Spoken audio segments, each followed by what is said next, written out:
el podcast de Arcángel Clan.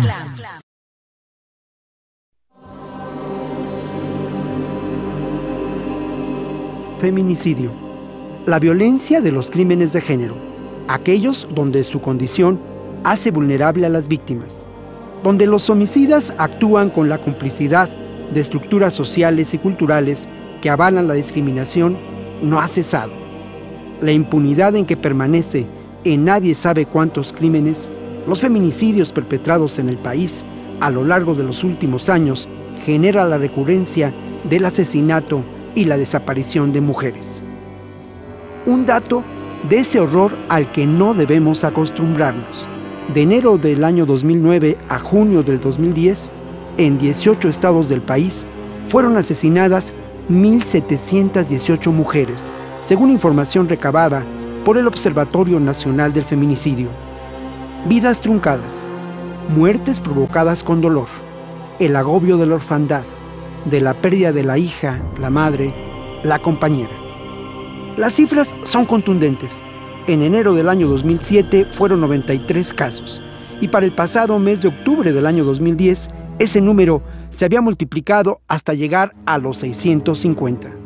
No existe un registro serio por parte de las autoridades sobre la incidencia de feminicidios en México. El perfil que prevalece en cuanto a las víctimas es de mujeres jóvenes y, por supuesto, pobres. Esta es una aproximación a la geografía del feminicidio en México. En el 2010 fueron asesinadas 177 mujeres en Ciudad Juárez y nadie sabe cuántas más desaparecieron. Distintas organizaciones no gubernamentales consideran que hay por lo menos 24 casos de mujeres desaparecidas. Pero Ciudad Juárez no es el único sitio donde se perpetran cada vez con mayor frecuencia crímenes que pueden ser considerados como feminicidios. En el Estado de México, el año pasado, se registraron 146 de estos crímenes. En Guanajuato, se lleva el registro de 31 homicidios de mujeres cometidos en el año 2010. En el Distrito Federal, se cometieron 92 homicidios, donde las víctimas fueron mujeres en el año 2009. La tercera parte de estas mujeres murió en su propia casa. La mayoría de esos crímenes se dio en un contexto de violencia doméstica. El feminicidio se prodiga cuando la violencia nos acecha a todos.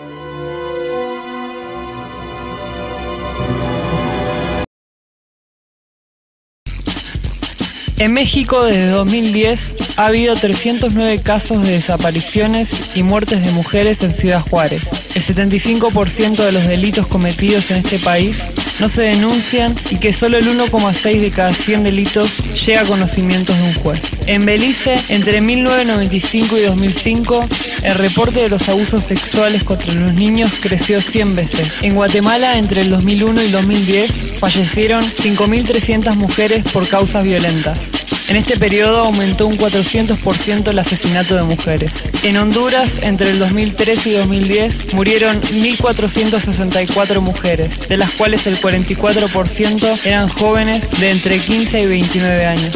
En El Salvador, la violencia contra las mujeres ha aumentado un 197% en la última década. De enero a octubre del 2010, 477 mujeres fueron asesinadas.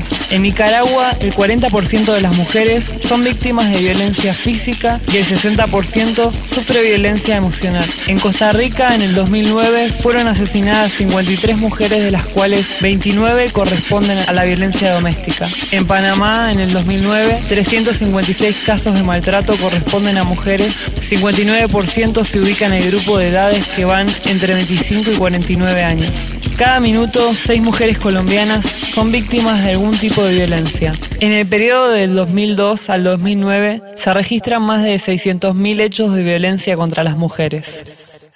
La violencia ejercida contra la mujer trasciende todos los sectores de la sociedad, independientemente de su clase, grupo étnico, nivel de ingresos, cultura, nivel educativo, edad o religión. La violencia es uno de los resultados de la educación patriarcal que tenemos a lo largo de nuestra socialización, donde se promueve la agresividad, la competitividad y el dominio de unos sobre otros, donde lo masculino se valora por encima de lo femenino. Las mujeres sufren un tipo de violencia por el simple hecho de ser mujeres, A ese tipo de violencia se le llama violencia de género y trastorna la vida de las mujeres y les niega opciones, afecta su confianza y su autoestima en todas las mujeres, niega sus derechos humanos y atenta contra su participación plena en la sociedad. La situación del patriarcado está muy grande, muy difícil porque los compañeros hombres que a pesar que son líderes de las organizaciones del movimiento social, ellos lo ven diferente nuestra participación o ellos piensan que al hablar de la participación de las mujeres es quitarle el poder, entonces hay mucho miedo del poder por parte de los compañeros hombres. Para nosotras las mujeres pues estamos insistiendo a que todas y todos tenemos que luchar para un cambio en nuestro país, pero que es un proceso y las demandas de nosotras casi no se incluyen en una agenda política del movimiento social y por esa razón nos organizamos para poder hablar de nuestros problemas específicos y ir profundizando para que llegará un momento en que sí se puede incluir estas demandas y las agendas de las mujeres en el movimiento social. Por ejemplo, en las comunidades indígenas el concepto de patriarcado como tal no se conoce, ni el concepto de feminismo tampoco. Las mujeres lo que quieren es que se les tome en cuenta, ¿no? Por ejemplo, en las comunidades indígenas que se rigen por usos y costumbres, las mujeres quieren que se les tome en cuenta en la asamblea, ¿no? Es una lucha bastante grande, sin embargo, tenemos la ventaja de que en la Asamblea Legislativa hay muchas mujeres que están en la lucha igual que todas, ¿verdad? Y siempre cualquier tema que se toque siempre va a salir en defensa de las mujeres. Soy represento a la Alianza por la Diversidad Sexual en un espacio colectivo en El Salvador que se llama Red Sinti Techan. La Alianza por la Diversidad Sexual, al igual que otros colectivos como Fraternidad Gay Sin Fronteras, como Movimiento de Mujeres Transgénero, la Alianza por la Diversidad Sexual junta diferentes esfuerzos de 4 espacios de mujeres lesbianas, 3 organizaciones de mujeres transgénero, 2 iglesias, la Iglesia Anglicana y la Iglesia de la Misericordia, y 3 asociaciones en la provincia y en la capital de defensa de derechos humanos de la comunidad gay y activistas independientes y activistas independientes. En América Latina, uno de los problemas más importantes es la sobreexplotación laboral de miles de trabajadores, pero sobre todo de mujeres trabajadoras. En concreto, a la industria maquiladora. En todas las partes del mundo, las mujeres trabajan y son el soporte fundamental de las familias. Normalmente se paga a ellas entre un 20 y un 50% menos que el sueldo de los hombres. La industria textil se basa en la idea de que ellas están ganando dinero de más para la familia. En México y en Guatemala, las mujeres son el 85% de la mano de obra en las zonas francas orientadas a las exportaciones, están empleadas en los sectores textiles, de plástico, farmacéuticos, electrónica e informática.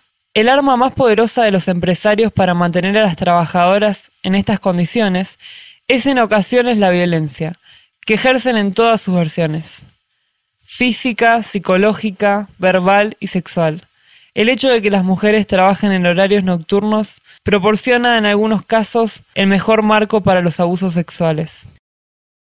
El daño, la violencia que ejerce el sistema patriarcal es en ese sentido, que tienes que demostrar, que tienes que traer una boca a este mundo y no importa si vienes y le tienes que alimentar y para que no pase hambre tienes entonces que ir a trabajar a una maquila por un salario mínimo de $180 al mes y como tal no importa que seas una madre soltera y si eres hombre pues está bien que andes engendrando hijos e hijas por donde sea. Y hay de ti entonces si no eres heterosexual porque tu obligación es que tú tienes que ser una mujer heterosexual. Yo pienso que si los países nos uniéramos a fortalecer las leyes, tal vez se lograra, pero también... Creo que lo más difícil en Guatemala es que no hay una articulación del movimiento social.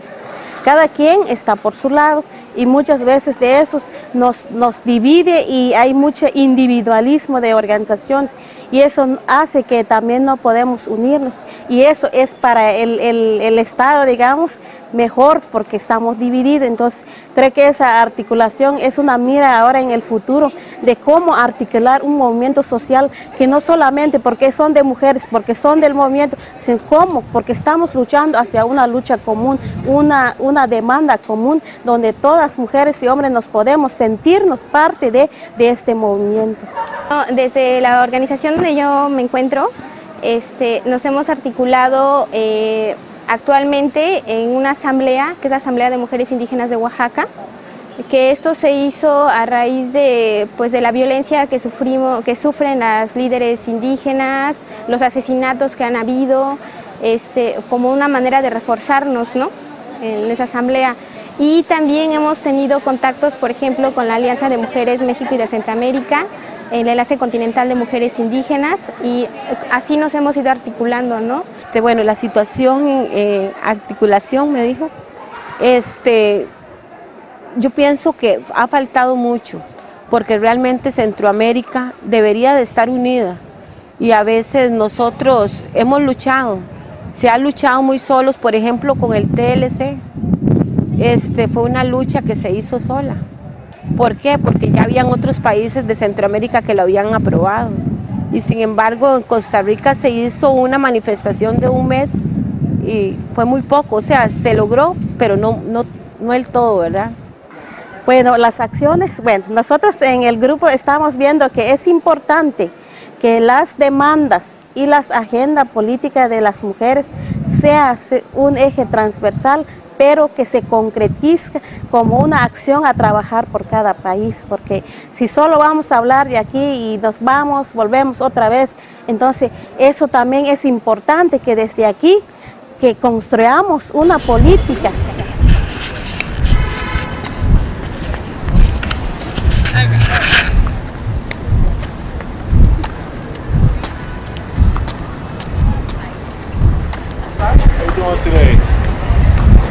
That's not good. Wow. What's up, beautiful? Have a good day. Hey, what's up, girl? How you doing? Somebody's acknowledging you for being beautiful. She said thank you. Oh, bless you. Hey, baby. Hey, beautiful. How are you this morning? Have a nice evening. Nice. Hey. Damn. I'm beautiful. God bless. The sexy American Eagle. Hello, good morning. God bless you. Have a good day, all right?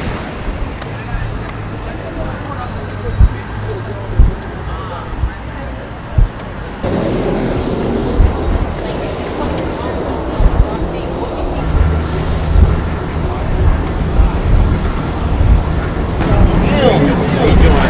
Doing good? Hey, look at that. It's $5,000. Yeah, bro. You want to talk? Huh? We can't be friends or nothing. You don't speak? If I give you my number, you can talk to me? No? Too ugly for you? What's up, man? How you doing? Nice evening, dog.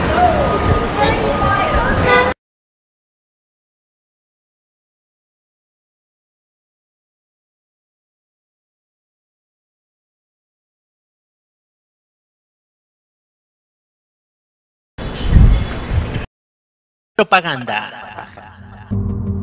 La discriminación de las poblaciones indígenas de México es uno de los grandes problemas del país y también uno de sus tabúes más profundos. El modo de vida y la cultura de estos pueblos están amenazados por la falta de un marco de protección y reconocimiento que les ayude a sobrevivir. Esta realidad se hace más evidente en el estado de Oaxaca, donde el 58% de la población es indígena y donde la marginación está a la orden del día. Muchas de nuestras comunidades y muchos de los municipios oaxaqueños están caracterizados como de muy alta marginación, en donde los índices de pobreza, en donde los índices de exclusión son sumamente elevados comparados con el estándar medio nacional. Además, el 34% de la población habla alguna de las 15 lenguas indígenas del estado de Oaxaca, una riqueza cultural que se transforma en un motivo más para la discriminación. A menudo vivimos en una sociedad puramente machista y discriminadora. Si bien es verdad que las luchas por el reconocimiento y la equidad de género han avanzado en determinada medida en las sociedades urbanas, las sociedades rurales viven en total desconocimiento de los derechos de la mujer. Venta de niñas o bodas a cambio de dote. Negarle la educación a las mujeres de la familia. Explotación laboral y explotación en el hogar por realizar un trabajo no remunerado. Tradiciones que dicen que la mujer debe de casarse y tener hijos. Negación de métodos anticonceptivos y a decidir sobre su cuerpo. Trato diferenciado, discriminación, hostigamiento y abuso sexual, violencia intrafamiliar, desde física hasta psicológica y violencia económica. Sin embargo, y a pesar de la lucha de las feministas no radicales, la pelea por el reconocimiento de los derechos de la mujer enfrenta un gran enemigo, la distorsión de las luchas sociales y los derechos de la mujer en medios de comunicación, unido a los micromachismos que vivimos diariamente. Anuncios machistas donde la mujer es cosificada como un objeto que sirve para limpiar la casa. Concursos de belleza o mujeres cabronas que necesitan de una postura de abuso verbal o manipulación sobre el hombre para poder salir adelante por medio de él y no por sus métodos. Es lo que observa el gran público mexicano que consume publicidad, telenovelas o programas de entretenimiento como Laura Bozzo o Cosas de la Vida. Programas que se dedican al escándalo y a la degradación de la mujer mexicana, al ser solo objetos de burlas o de chismes y exhibiciones públicas en horario nacional. La piel de la mujer latinoamericana es morena desde nuestros antepasados, el cabello es oscuro. Sin embargo, México es de los países que más gasta en tintes rubios, cirugías plásticas y en moda y tendencias que le anuncian en televisión. El mestizo en proceso de blanqueamiento, los feos que aspiramos a ser hermosos. A pesar de existir periodistas y presentadores con descendencia indígena, la televisión únicamente presenta a modelos y personas con físico envidiable, dientes perfectos y sonrisas deslumbrantes.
Los anuncios de televisión le dicen a la mujer que comprando determinados productos como blanqueadores dentales o cremas para las verrugas podrán aspirar a un nivel más alto de vida. Se llega a tales extremos que en Chiapas, estado que tiene millones de indígenas habitando, en lugar de pagarle a indígenas para posar en una feria textil, contrataron a modelos. Los pequeños micromachismos utilizados con humor e incluso apoyado por mujeres hegemonizadas o aquellas que creen que por ser mujeres pueden discriminar a su mismo género, al nivel de unirse con otros hombres para discriminar o sobajar, no ayudan a nada en el problema.